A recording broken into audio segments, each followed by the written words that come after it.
Linus Tech Tips coverage of PAX 2013 is brought to you by Western Digital, Intel, and SteelSeries. Hey guys, we're here at the Indie Mega Booth checking out Loadout, and as far as I can tell, this game is about insane amounts of customization and just mad amounts of insanity. Is there anything else you can add about this game? Well, I mean, that's the basic thing, yeah, it's completely mad. So the big thing about it, other than that, is that a lot of player empowerment in terms of like being able to invent your own weapons. So we've got a modular weapon crafting system, there's billions of combinations, you put pieces together and you invent whatever weapon you can invent with the pieces you got. And there's some crazy combinations out there, really up to the player play style and what you want to do with your weapon.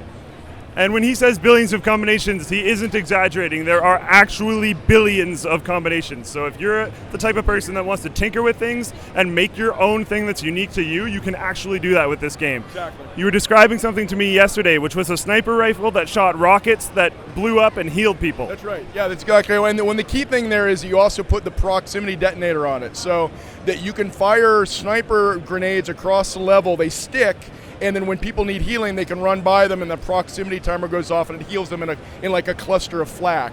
Now all of those pieces there, like I just described like 8 different modules that make one gun. You could change any of those, like you could change it to fire, and now instead of it being healing, it's an unfriendly surprise to the enemy.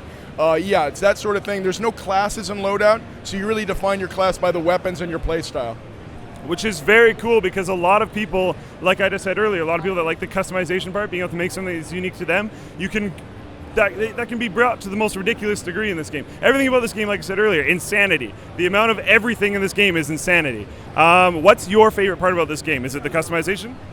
Okay, so my favorite part of the game is the fact that because of the customization, you can play any role you want. So I am not good at the enclosed fighting, like I die a lot of the time. So I play more of a support role, and I do 2 things with that. One is I've got a healing gun that lets me stay at medium range and heal people, so I can stay out of the battle but still heal. And the second thing I do is I like being a sneaky jerk, and so I've got a remote control rocket that I can fire all the way across the level and blow people up. So between those 2, I'm like this interesting long-range, medium-range support guy, and I don't ever have to get into close quarters battles where I know I'm going to lose.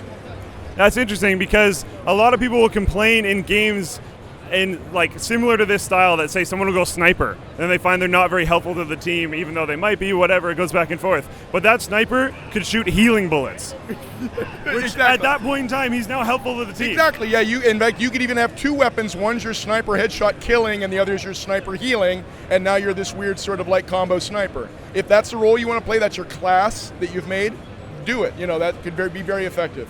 Something that you described to me yesterday again was the guy that made he would shoot out grenade mines things that would follow him around and then automatically go on a laser target. Yeah, and that's part of the hell of balancing this game. We've had a great community, and we can gather a lot of data on what they're doing and what's effective, so we can balance basically with their help. One guy made a laser-guided missile, bouncing missiles. He put bouncy on the missiles, and then he would shoot out a whole bunch of them all at once. And then he had like all these bouncing minions that would follow him around the level.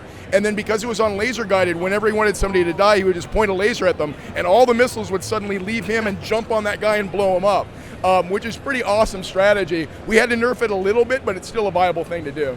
So that's very cool, and it's nice to see that you guys are actively responding to different things that people are going to create, because you think balancing more simple games is hard. Imagine having billions of combinations and trying to balance that. Yeah. So I definitely understand. It's still in beta, correct? We are currently in early access, so it's a closed beta, early access on Steam. We're going to be going open beta pretty soon here, and then, of course at PAX we've been signing up a bunch of people, bringing them right into the closed beta so we can grow the community.